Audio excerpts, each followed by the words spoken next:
Hello friends, कैसे हो आप सब। मैं इशिका चौहान स्वागत करती हूँ आपका आपके यूट्यूब चैनल स्टूडेंट इंडिया पे।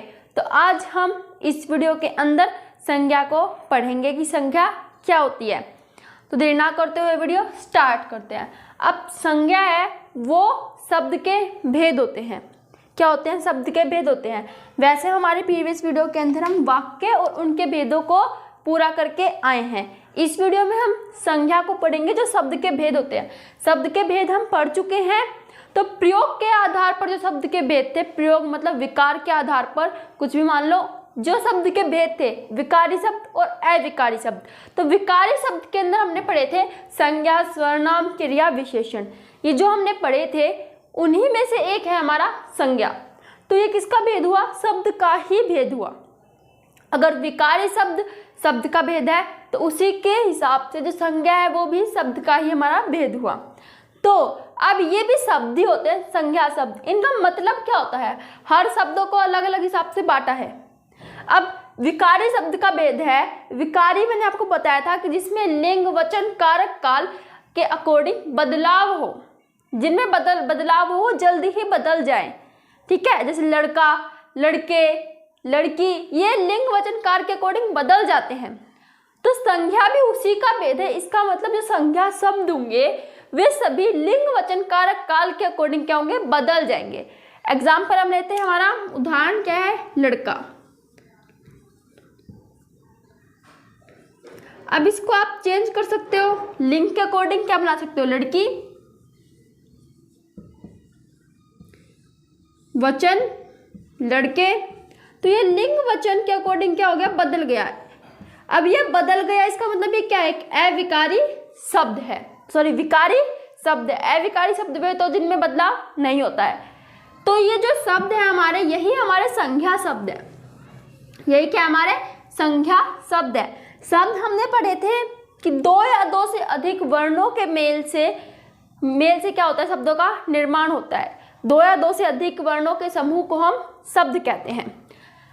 अब शब्द के अंदर हमने उसके भेद पढ़े थे, अर्थ के आधार पर, प्रयोग के आधार पर, विपत्ति के आधार पर, ऐसे हमने बहुत सारे भेद पढ़े थे उसके। उसी में से आया था हमारा प्रयोग के आधार पर, मतलब विकार के आधार पर शब्द के भेद थे। अब प्रयोग और विकार के आधार पर जो शब्द के भेद थे वो क्या थे? अविकारी शब्द और विकारी शब्द। तो जो विकारी शब्द थे उसके भी भेद थे, संज्ञा, सर्वनाम, क्रिया, विशेषण, ये सब क्या थे? हमारे अविकारी शब्द के भेद थे। तो उसी में से एक है हमारा संज्ञा शब्द। इसके बारे में हम इस वीडियो में पढ़ेंगे कि संज्ञा शब्द होते क्या है। सबसे पहले आप देखो संज्ञा की परिभाषा क्या होती है। किसी व्यक्ति, वस्तु, स्थान, भाव आदि के नाम को संज्ञा कहते हैं। किस किस के नाम को? व्यक्ति, वस्तु, स्थान, किसी व्यक्ति, वस्तु, स्थान और भाव, ये जितने भी हैं इन आदि के नाम को, मतलब जो शब्द किसी व्यक्ति, वस्तु, स्थान आदि के नाम का बोध कराए वे कौन से शब्द होते हैं? हमारे संज्ञा शब्द होते हैं। जिससे किसी व्यक्ति के नाम का पता चले हमें, वस्तु के नाम का, स्थान के नाम का और भाव का पता चले, ये सब क्या होते हैं? हमारे संज्ञा शब्द होते हैं। जैसे व्यक्ति का नाम मोहन, रोहन, सोहन, रमेश, ये सब क्या है? हमारे व्यक्ति के नाम है। वस्तु का नाम जैसे मेज, कुर्सी, ये सब वस्तु है ना, इससे क्या है? वस्तु का नाम है। स्थान का नाम झज्जर हो गया, दिल्ली हो गया और रोहतक हो गया, ये सब क्या हमारे वस्तु के नाम हैं। जैसे हरियाणा, पंजाब, जितने भी राज्य हैं उन सब के डिस्ट्रिक्ट्स हैं, ये सब क्या हमारे एक जगह के नाम है, जो क्या एक स्थान का नाम है। वस्तु नहीं, स्थान का नाम है। भाव किसी के दुख, सुख, ये सब जो होंगे हमारे भाव होंगे। किसी का दुख प्रकट हो, सुख प्रकट हो, उससे उसका मोटा, पतला, ये सब पता चले, वो सब कहते हैं गुण, दोष, भाव, ये सब भाव के अंदर ही आ जाते हैं। इसमें सब कुछ भाव के अंदर आ जाएगा, गुण, दोष, भाव वगैरह, ये सब पता चले, वो क्या होते हैं? हमारे संज्ञा शब्द होते हैं। लंबा, मोटा, पतला, ये सब क्या हमारे संज्ञा शब्द हैं। व्यक्ति का नाम रमेश, मोहन, ये सब व्यक्ति का नाम हो गए। वस्तु मेज, कुर्सी, स्थान मैंने आपको बता दिया, दिल्ली हो गया, चंडीगढ़ हो गया, पंजाब हो गया, हरियाणा हो गया, ये सब हमारे क्या है, स्थान के नाम है। भाव, मोटा पतला, ये सब हो गए हमारे भाव। और किसी का सुख हो, दुख हो, कोई आश्चर्यजनक बातें हो, वो सब भाव के अंदर आते हैं कि उसका हमें क्या पता चले, उनके भाव पता चले। ठीक है, तो ऐसे शब्द जिन शब्दों से किसी व्यक्ति, वस्तु, स्थान, भाव आदि के नाम का बोध हो, वे कौन से शब्द होते हैं, हमारे संज्ञा शब्द होते हैं, या फिर वे संज्ञा कहलाते हैं। ठीक है, ये थी हमारी संज्ञा की परिभाषा। अब आते हैं हम संज्ञा के भेद अर्थ के आधार पर। संज्ञा के भी वैसे आधारों पर होते हैं भेद, एक अर्थ के आधार पर, दूसरा होता है उत्पत्ति या फिर व्युत्पत्ति के आधार पर। उत्पत्ति और व्युत्पत्ति के आधार पर हम शब्द के भेद प्रीवियस मतलब कि जो आने वाली वीडियो है उसमें पढ़ेंगे। इसमें हम सिर्फ क्या करेंगे, अर्थ के आधार पर जो संज्ञा के भेद है वो पढ़ेंगे। तो अर्थ के आधार पर संज्ञा के 5 भेद होते हैं। पहला है व्यक्तिवाचक, जातिवाचक, भाववाचक, देर्वाचक और समूहवाचक। ये सब जो है ये संज्ञा के भेद हैं अर्थ के आधार पर। ज्यादातर क्वेश्चन जो वो इन्हीं में से आते हैं। तो व्यक्तिवाचक संज्ञा होते क्या है, जिन संज्ञा शब्दों से किसी विशेष व्यक्ति, वस्तु, स्थान आदि का बोध हो उन्हें हम व्यक्तिवाचक संज्ञा कहते हैं। किसी विशेष मतलब अब आपने बोल दिया व्यक्ति, व्यक्तिवाचक है। आपने कुछ बोल दिया हमारे बच्चे, अब बच्चे में तो बहुत सारे आ गए, लेकिन किसी विशेष, किसी एक ही व्यक्ति का बोध हो, एक ही स्थान का बोध हो, एक ही वस्तु का बोध हो, वो सब होता है हमारा व्यक्तिवाचक संज्ञा होता है। अब जैसे आप बोल दो महेश, आपने बोल दिया महेश, अब वहां जितने भी व्यक्ति बैठे होंगे, जितने भी लोग होंगे, उन सब में से महेश बोलते ही सिर्फ महेश ही खड़ा होकर आपके पास आएगा। इसका मतलब आपने एक विशेष, सिर्फ एक विशेष व्यक्ति का ही नाम लिया, वो होता है हमारा व्यक्तिवाचक संज्ञा, जिसे सिर्फ किसी एक विशेष ही व्यक्ति, वस्तु, स्थान। अब ऐसे स्थान तो बहुत सारे होते हैं, स्थान बहुत सारे होते हैं, लेकिन एक विशेष, विशेष से क्या मतलब है यहाँ पे आपका कि एक विशेष स्थान, स्थान विशेष क्या हो गया हमारा, झज्जर ले लो, झज्जर ले लो, चंडीगढ़ ले लो, पंजाब ले लो। अब आप स्पेशल एक नाम दे दोगे पंजाब, हरियाणा, इनसे सिर्फ स्पेशल एक ही स्थान का बोध हो रहा है, हाँ भाई वो हरियाणा की बात कर रहा है, वो पंजाब की बात कर रहा है, वो उत्तर प्रदेश की बात कर रहा है, इनसे सिर्फ एक ही स्थान का बोध होता है। लेकिन अगर आप बोल दोगे कि भाई हमें उस जगह जाना है, पता तो नहीं चल रहा वो किसकी बात कर रहा है, लेकिन अगर आप किसी एक विशेष स्थान का नाम ले दोगे, उससे सिर्फ एक स्थान ही पता चलेगा, तो उनका जो नाम होता है वो व्यक्तिवाचक संज्ञा कहलाता है।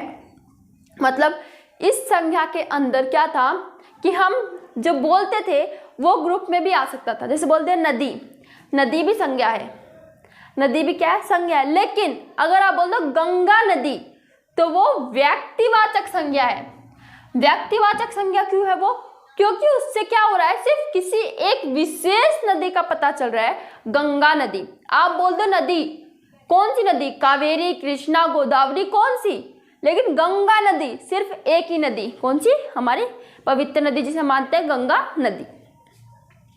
यहाँ व्यक्ति, वस्तु, स्थान, भाव आदि के नाम का बोध होता है। उसने सिर्फ ये नहीं कहा कि एक ही, संज्ञा के अंदर एक ही यूज नहीं किया, लेकिन यहाँ क्या है कि किसी एक ही विशेष व्यक्ति, वस्तु, स्थान आदि के नाम का बोध हो, उसे हम व्यक्तिवाचक संज्ञा कहते हैं।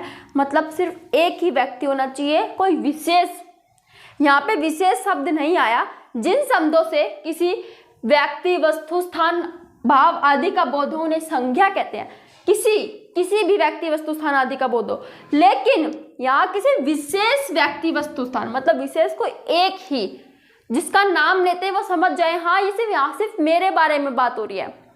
अब आप कहीं जा रहे हो और कहे भाई भैया यहाँ पे आओ, अब वहाँ 3-4 लोग खड़े हैं, कौन सोचेगा कि यहाँ से मुझे किसे बुला रहा है, वहाँ 2 थे 3 थे, कितने थे आपको क्या उसे क्या पता आप किसको बुला रहे हो।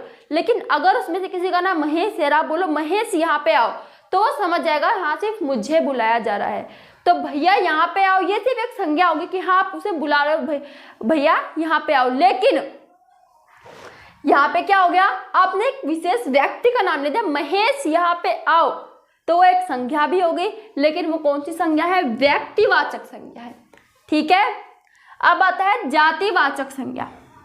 जातिवाचक संज्ञा होता है जिन संज्ञा शब्दों से किसी एक विशेष व्यक्ति, वस्तु, भाव आदि के नाम का बोध न होकर किसी संपूर्ण जाति का बोध हो। मतलब हम कुछ जो शब्द बोलेंगे उनसे हमें यह पता ना चले कि सिर्फ एक विशेष व्यक्ति के बारे में बोल रहा है। यहाँ सिर्फ एक विशेष व्यक्ति था, मोहन, रोहन, गंगा नदी, दिल्ली, झज्जर, ये सब एक विशेष स्थान, व्यक्ति, इनके बारे में बता रहा था। लेकिन यहाँ आप जो कुछ भी बोलोगे वो सिर्फ एक विशेष व्यक्ति नहीं बताएगा, बल्कि पूरी जाति का बोध करा देगा।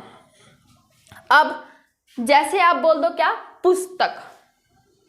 अब पुस्तक, वहाँ बहुत सारी पुस्तक रखी है, कौन सी पुस्तक, कैसी पुस्तक, कुछ समझ नहीं आ रहा।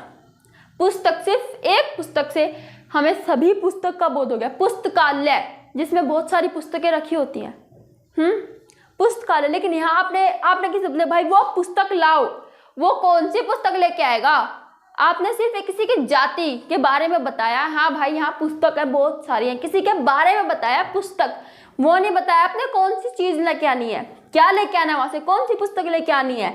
तो वो होता है हमारा जातिवाचक संज्ञा, जिससे संपूर्ण जाति का बोध हो जाए, हमें पता ना चले कि वो किसके बारे में कह रहा है, और पूरी जाति का हमें बोध हो जाए।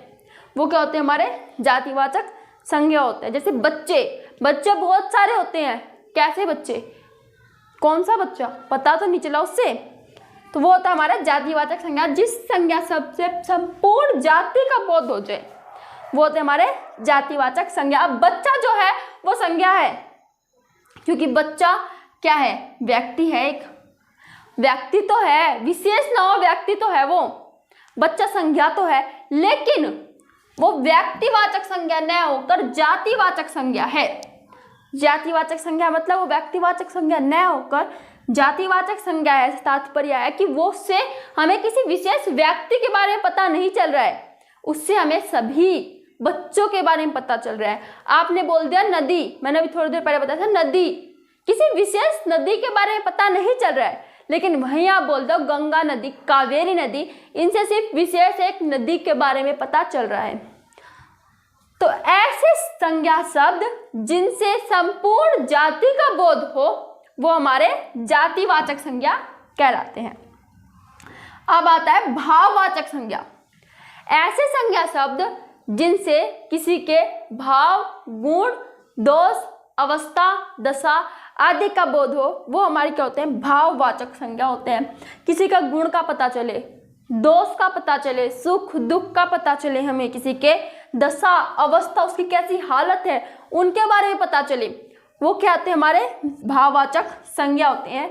जैसे लंबा, वह आदमी लंबा है, तो जो लंबा शब्द आया, ये कैसी संज्ञा है, हमारी भाववाचक संज्ञा है। ये कैसी संज्ञा, हमारी भाववाचक संज्ञा है। वह व्यक्ति लंबा है, तो जिस लंबा है ये भाववाचक संज्ञा है। एक और ऐसे बहुत से हैं, मोटा, पतला, लंबा, ये सब क्या होते हैं, हमारे एक भाववाचक संज्ञा है।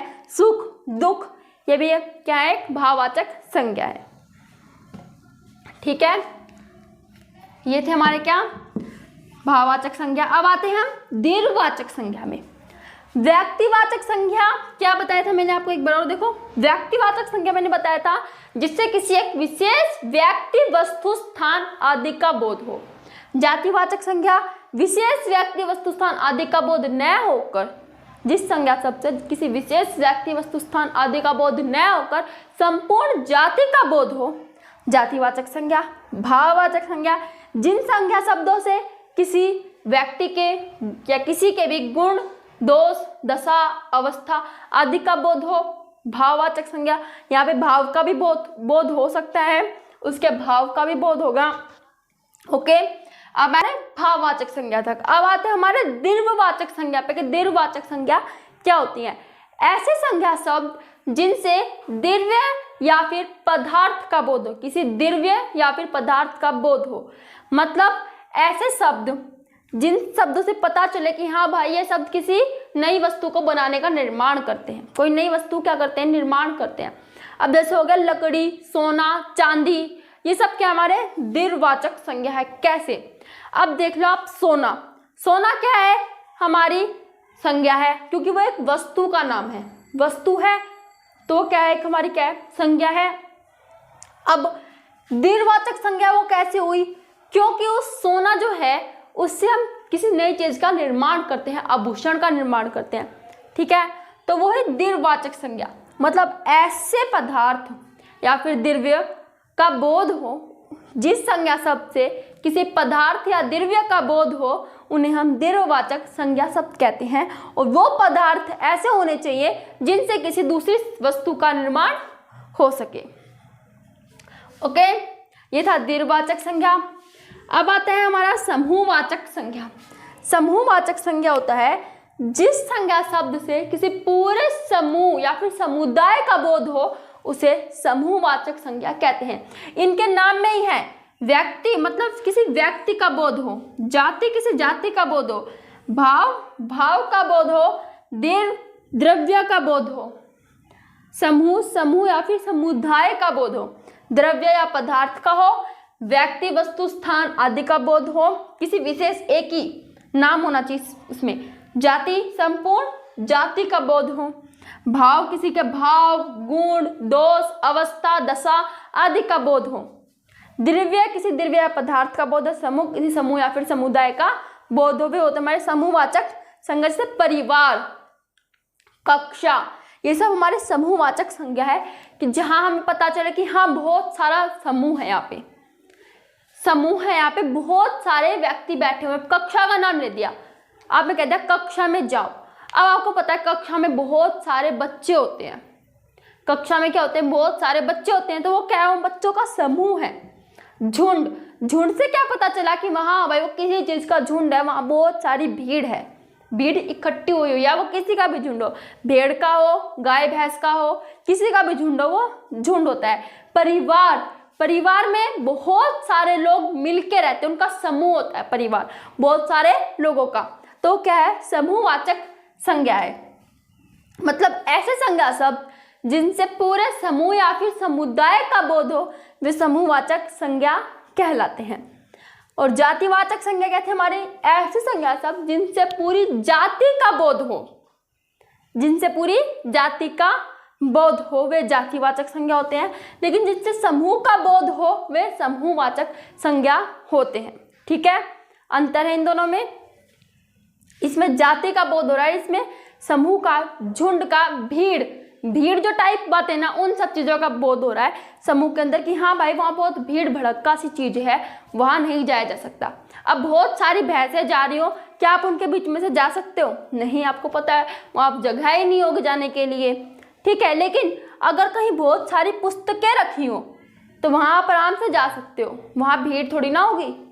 ठीक है, तो इनमें यही फर्क होता है। ये मान लो समूह, वहाँ बहुत सारा समूह, अब बहुत सारे आदमी एक साथ समूह बना के बैठे हो, उनके बीच में से आप चले जाओगे? नहीं जा सकते।